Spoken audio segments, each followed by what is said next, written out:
बाजार में लगातार चौथे दिन दायरे में कारोबार। निफ्टी 25,400 के पास सपाट, तो बैंक निफ्टी ऊपरी स्तर से करीब 200 अंक फिसलकर 56,800 के पास।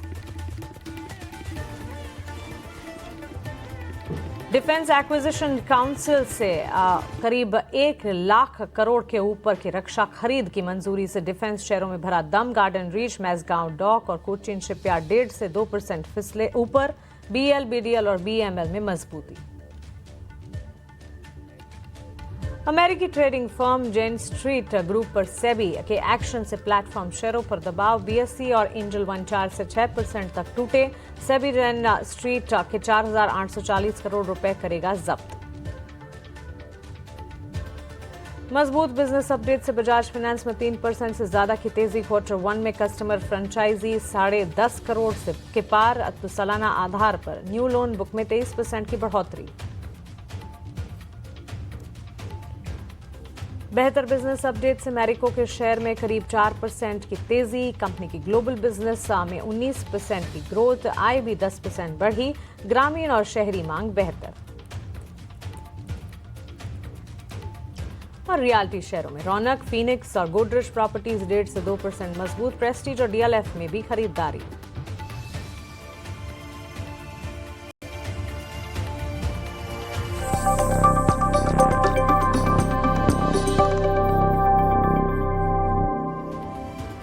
नमस्कार, स्वागत है आपका कमोडिटी 10 बजे 10 मिनट में। सबसे पहले बात एग्री मार्केट की करते हैं। हल्दी में कल काफी गिरावट दिखी थी, 0.25% की तेज गिरावट। कहा जा रहा है कि 10 से 12 दिनों से एक्सपोर्ट डिमांड काफी कमजोर है और इस बार खेती भी ज्यादा हो रही है क्योंकि कॉम्पिटिटिव जो बाकी फसलें हैं वहां पर भाव उतने नहीं मिल रहे हैं हल्दी के हिसाब से। इस वजह से इस बार खेती काफी ज्यादा हो रही है हल्दी की।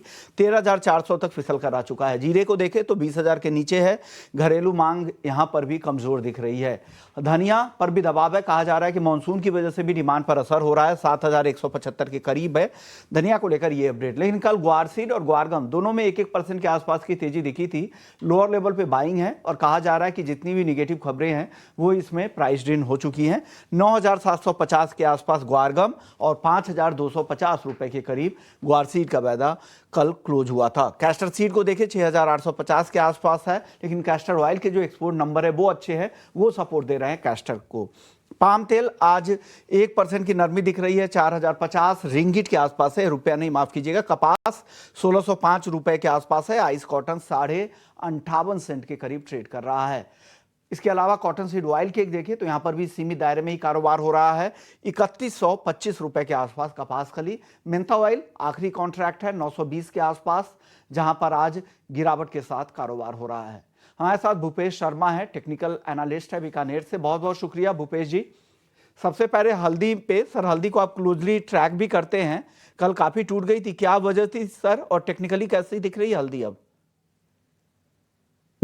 जी नमस्कार विश्वन जी। अगर हल्दी की बात करें तो हल्दी के बाजारों में मुझे लगता है 13,500 एक अच्छा सपोर्ट रहना चाहिए और ये एक डिमांड जोन है बाजार में। अगर आप पिछले 3 महीनों का ट्रेडिंग सेशन देखेंगे तो बाजार में बार बार 13,500 से एक अच्छा पुल बैक देखने को मिलता है। मुझे लगता है इस बार भी ये संभव रहेगा और इसमें अपसाइड में 14,100 14,400 के लक्ष्य दोबारा से संभावित रहेंगे।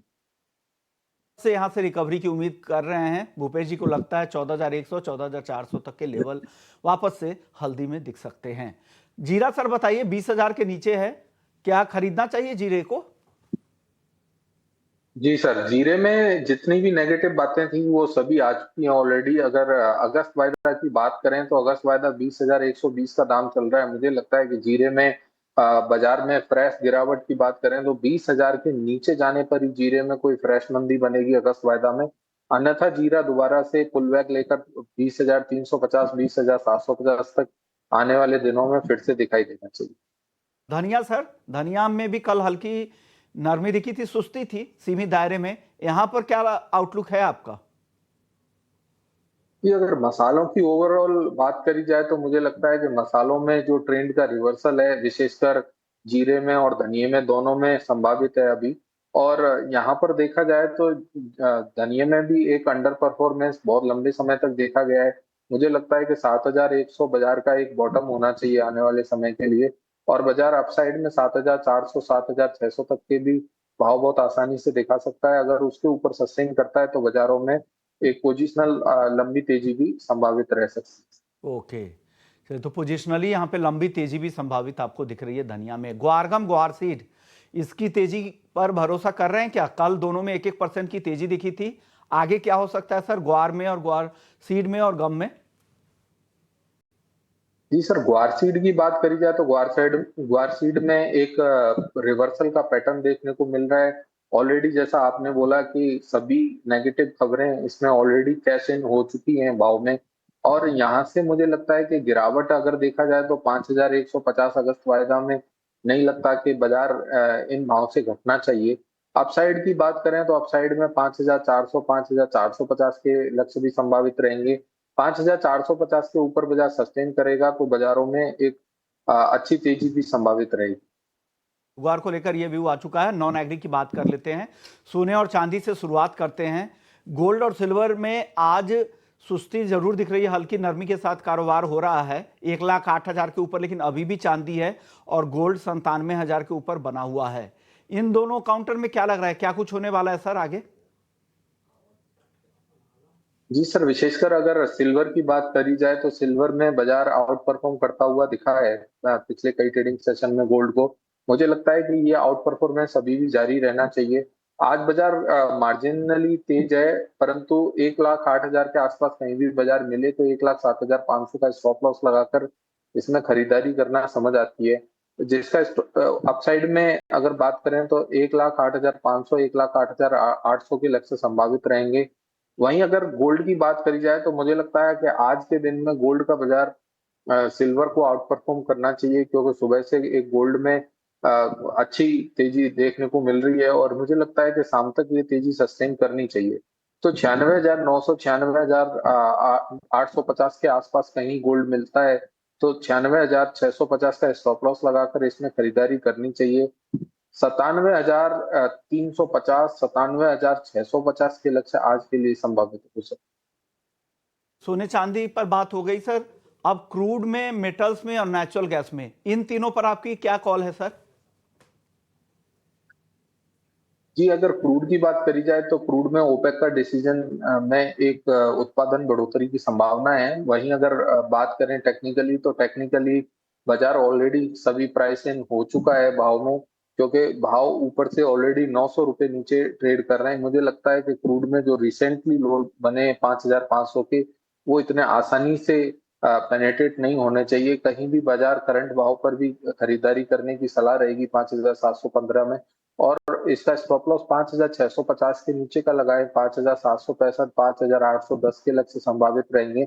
वहीं अगर नेचुरल गैस की बात करी जाए तो नेचुरल गैस में बाजारों का ट्रेंड अभी नेगेटिव बना हुआ है। मुझे लगता है कि बाजार 300 के नीचे जब तक सस्टेन कर रहा है इसमें कोई बड़ी तेजी की संभावना नहीं रहेगी, और नीचे में 290 और 285 के लक्ष्य बहुत आसानी से समझ आते हैं। जी जी सर।